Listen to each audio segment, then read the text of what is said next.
So I moved from very pro-choice to very pro-life. You can see I'm very pro-life.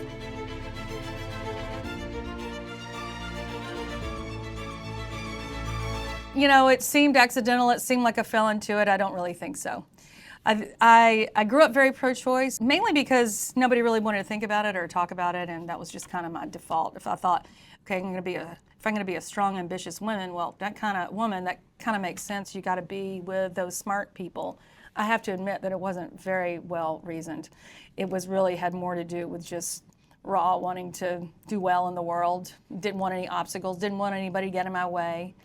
And the best argument I could come up with was my body, my choice, which is so superficial. It is so unfulfilling. It begs every question involved in the pro-life argument. So I went to college. I went to Duke. I was the co-chair of college Republicans, and we had a pro-life and a pro-choice chair. That was how they resolved the argument. So I was the pro-choice chair. And what happened is, I think that really just put a target on my back in a good way, because just really good people surrounding me really just kind of went after my argument, my dumb argument, my body, my choice. They did not judge me, but they were really smart. I don't think I'd met a lot of people who really could formulate the argument in the way they did. And I was a pre-med when I first got there, very quickly moved out of that, and was a philosophy major. And I really valued the substance, the syllogism, like, does it make sense or does it not make sense? Well, it only makes sense, my body, my choice, if you're talking about an appendectomy or a tonsillectomy or a piece of you that's taken out. And then, yeah, of course, pro-choice.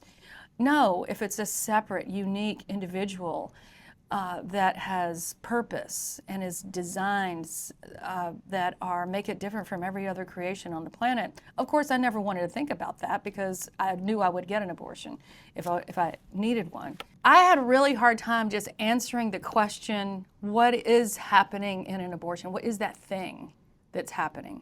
It was the wall for me. I couldn't answer the question, what is that?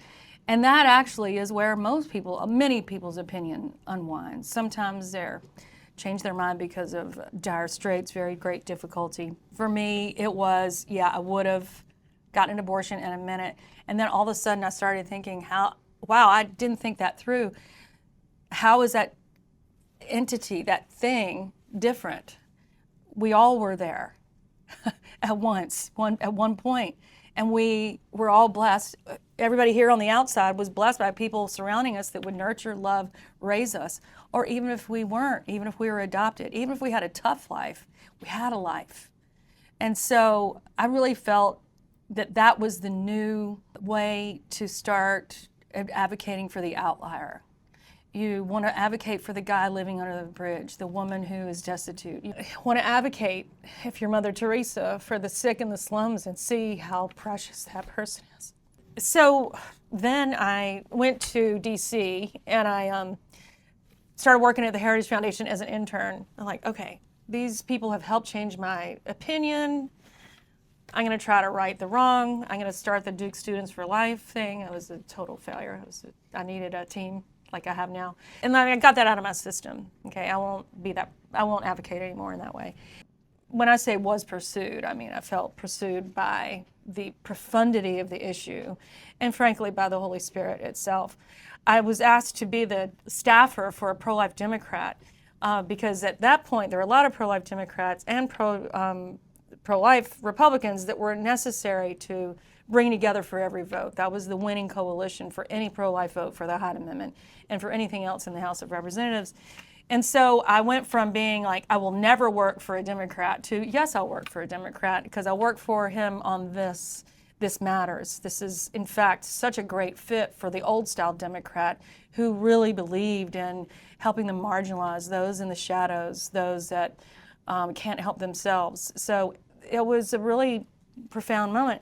Then I did that and I thought, okay, I'm going to have a bunch of babies, going to go home, done with that. And then, no, what I'd always been thinking was that there really were not enough women advocating who had been elected to public office. There were women who were not speaking for the majority of women, and certainly not for most men, and certainly not for the unborn.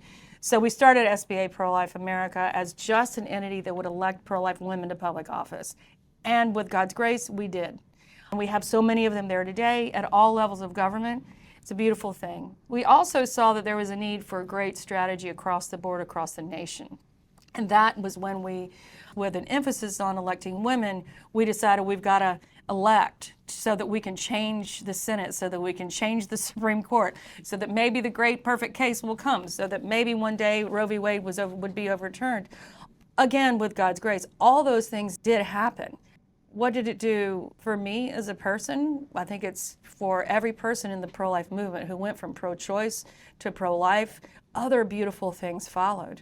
When you stand up straight, my mom told me, every part of you kind of gets into line. You stand up straight, your posture's good, then you look better overall. Same for your moral character.